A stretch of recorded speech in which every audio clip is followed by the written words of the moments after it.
Bonjour à tous, nous sommes l'équipe des néo-quanticiens grade 4.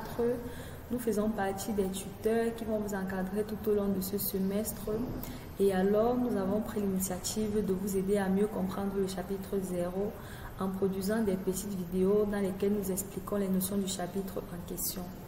Dans cette vidéo, nous vous montrerons comment effectuer les opérations vectorielles, comment utiliser les propriétés des matrices en physique quantique, comment trouver ou déterminer les valeurs propres et les vecteurs propres d'une matrice, et enfin, comment effectuer ce qui précède en utilisant SymPy de Python. Ok. Il est donc de première importance de comprendre la notion de vecteur d'état. Cette partie vous sera présentée par mon camarade Orlan Sochana et par moi-même Nicole Suzy Maba. Commençons.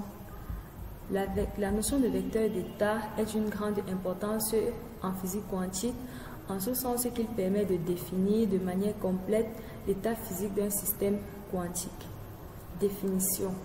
Soit grand H un espace vectoriel complexe de dimension finie grand N muni d'un produit scalaire. Grand H est appelé espace de Hilbert et on appelle le vecteur d'état tout élément quête de psi appartenant à H tel que si B est égal à l'ensemble des quêtes de I allant de 0 à grand N-1 est une base de grand H, alors on peut écrire quête de psi est égal à la somme des I allant de 0 à N-1 des alpha I quête de I. Avec alpha I la coordonnée du vecteur quête de psi et quête de I les vecteurs de base de B. Ok, c'est très intéressant ce que tu viens de dire, mais c'est quoi concrètement un vecteur d'état? Ok, en fait, un vecteur d'état est une représentation mathématique. Bon, un vecteur d'état dans l'espace de Hilbert est une représentation mathématique qui permet de prédire les résultats des mesures et d'effectuer les opérations mathématiques sur les états quantiques. C'est un peu superflu, c'est un peu bizarre mais pour le moment, mais après, lors des expériences que nous ferons dans les chapitres suivants, tu comprendras mieux. Ok. D'accord. On va prendre l'exemple 0,1. Considérons l'espace de Hilbert à deux dimensions. Une base de cet espace est donnée par grand B est égal à l'ensemble des quêtes 0, quête 1 et un vecteur d'état de H peut s'écrire quête de psi 1 est égal à 1 sur racine de 2 quête 0 plus I sur racine de 2 quête 1, bien évidemment I car est égal à moins 1. Ou encore en représentation matricielle, quête de psi 1 est égal à 1 sur racine de 2, 1, 0 plus I sur racine de 2 quête 1, ce qui implique que quête de psi 1 est égal à 1 sur racine de 2, 1I. 1I parce qu'on a fait l'addition de ces deux matrices. C'est la raison pour laquelle on obtient ce résultat. D'accord. Ok, j'ai un petit souci, je ne sais pas, je me demande bien pourquoi quête 0 et quête 1 ont ces représentations matricielles-là. D'accord, c'est une bonne question, elle revient souvent. Bon, quête 0 et quête 1 ici sont un peu comme I et J dans l'espace euclidien, tu vois. Ok. Bon, ça veut dire, si nous sommes dans l'espace de Hilbert à 3 dimensions, les vecteurs de base seront quête 0, quête 1 et quête 2, qui représentent encore I, J et K dans l'espace euclidien. Bon, oui, on peut dire, parce que ici, là, comme je disais, quête 0, quête 1 peuvent être considérés comme I et J dans l'espace euclidien parce que ce sont des vecteurs de base, donc ils ont les mêmes coordonnées que I et J, ça ne change pas. Okay. C'est la raison pour laquelle ici en bas, dans l'espace de Hilbert à 3 dimensions, on a quête de psi 2 est égal à moins 2 sur racine de 21, quête 0, plus 4i sur racine de 21, quête 1, plus 1 sur racine de 21, quête 2. Ou encore en représentation matricielle, quête de psi 2 est égal à moins 2 sur racine de 21, 1, 0, 0, plus 4i sur racine de 21, 0, 1, 0, plus 1 sur racine de 21, 0, 0, 1. Lorsqu'on additionne ces matrices, on obtient quête de psi 2 est égal à 1 sur racine de 21, moins 2, 4i, 1. Et on fait l'addition coefficient par coefficient. Donc, c'est pas un désordre. Ok. Lorsque nous allons dans la page précédente, on voit un truc nouveau là. c'est en fait la résolution de ce qui précède avec la bibliothèque SymPy de Python, comme on l'a dit au départ. Est-ce qu'on pourrait avoir un petit aperçu de ce qu'est SymPy? Bien évidemment, oui. Mais je ne vais pas te répondre maintenant. Je vais t'amener à aller regarder les vidéos de présentation des logiciels qui ont été mis à votre disposition. Là-bas, tu auras les réponses à toutes tes questions. Okay. C'est bon. Okay. D'accord, on va continuer. Bon, nous remarquons que chaque vecteur quête en représentation matricielle correspond à une matrice colonne. Donc, on a une matrice colonne de plusieurs lignes. Donc, une colonne et plusieurs lignes. C'est ça la représentation matricielle du quête. Okay. Et pour savoir si tu es avec moi depuis le départ, j'aimerais que tu me fasses un petit résumé de ce qu'on a vu jusqu'ici. Bon, en ce qui concerne ce que j'ai compris, jusqu'ici, je peux dire qu'un vecteur d'état, déjà, c'est une représentation mathématique qui permet de définir de façon complète l'état d'un système quantique. Okay. Et aussi en ce qui concerne les vecteurs de base dans l'espace de Hilbert, ils ont les mêmes représentations matricielles que les vecteurs I, J et K dans l'espace euclidien. Oui, c'est effectivement ça. C'est ça. Ça nous prouve que nous sommes ensemble. C'est bien. Bon, on va continuer. On dit, tout comme un nombre complexe Z possède un nombre complexe conjugué Z étoile, tout vecteur de l'espace complexe, entre parenthèses espace de Hilbert, possède un vecteur conjugué appartenant à l'espace conjugué de grand H, encore appelé espace dual, et noté HDAG. Définition. Vecteur dual d'un vecteur quête.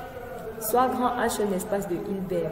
On appelle vecteur dual du vecteur d'état quête de psi l'élément bras de psi appartenant à HDAG tel que si B est égal à l'ensemble des bras de I allant de 0 à n-1 est une base de HDAG, alors on peut écrire bras de psi est égal à la somme des I allant de 0 à n-1 de alpha I quête de IDAG, ce qui va nous donner la somme des I allant de 0 à n-1 alpha I étoile bras de I. Ici, les alpha étoile I représentent les complexes conjugués des coordonnées alpha I du vecteur d'état quête de psi. C'est bon là? Ok. D'accord. Dans l'exemple 0, 1, 2, les vecteurs duaux des vecteurs d'état de l'exemple 0, 1, 1 sont donnés par bras de psi 1 est égal à 1 sur racine de 2 bras 0 plus moins I sur racine de 2 bras 1. Ou encore en représentation matricielle, bras de psi 1 est égal à 1 sur racine de 2, 1, 0, plus moins I sur racine de 2, 0, 1. Ce qui implique que bras de psi 1 est égal à 1 sur racine de 2, 1, moins I. Bon, ici on a aussi fait l'addition de ces deux matrices-là. D'accord. Je crois que c'est bon jusque-là. Ok, je comprends bien. Voilà. Et ici avec SymPy, on peut faire ce qui précède, comme on l'a dit, comme on peut le voir. Bon, on remarque, il est évident de remarquer qu'un bras n'est rien d'autre que le conjugué alpha I. Bon, entre parenthèses, alpha I devient alpha I étoile. Donc c'est ça le conjugué. Le conjugué transposé, entre parenthèses, vecteur colonne devient vecteur ligne. Parce que vous l'avez constaté, si on remonte là, on voit bien que le bras 0, c'est maintenant 1, 0, mais en ligne, en vecteur ligne. Okay. Donc ce n'est plus un vecteur colonne.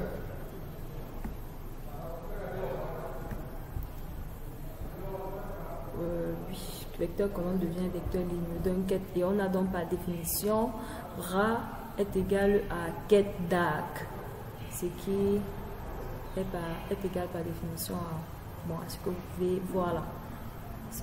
C'est compréhensible.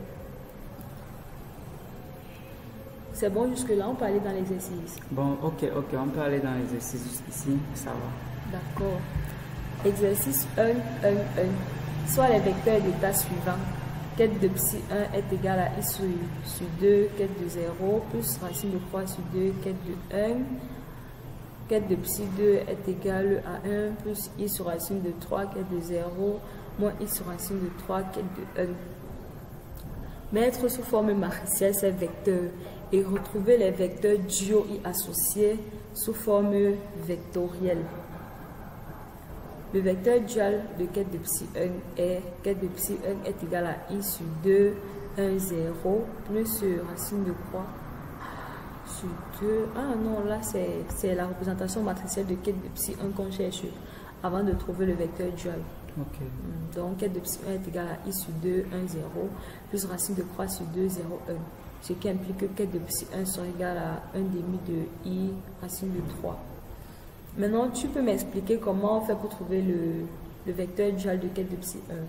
Bon, pour trouver le vecteur dual de quête de psi 1, déjà, on va commencer par conjuguer les coordonnées alpha i, c'est-à-dire pour i sur 2, on aura moins i sur 2, et puis on va transposer les représentations matricielles des vecteurs de base.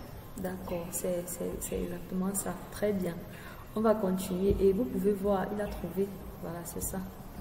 Ce qui nous donne donc bras de psi 1 est égal à 1 sur 1 demi de moins i racine de 3. Et on voit bien que c'est le vecteur dual de quête de psi 1. Ok. Bon, aussi, bras de psi 1 est égal à ça, oui. Bon, vous pouvez, je crois que vous pouvez faire l'exemple si vous pouvez faire cet exemple, bon, cet exercice pour voir si vous avez bien compris ce qu'on vient de voir. Voilà, on a déjà, il a résumé, donc quand il a résolu l'exercice là, il nous a montré qu'il a très bien compris. C'est ce qui veut dire qu'on peut continuer avec les opérations basiques sur les vecteurs d'état. Tout comme dans l'espace vectoriel réel euclidien, les vecteurs de l'espace de Hilbert obéissent à certaines règles de calcul telles que l'addition, la soustraction, le produit scalaire, etc. S'agissant de l'addition et de la soustraction, les règles de calcul sont les mêmes que celles de vecteurs d'un espace vectoriel euclidien, ce que nous n'aborderons pas ici.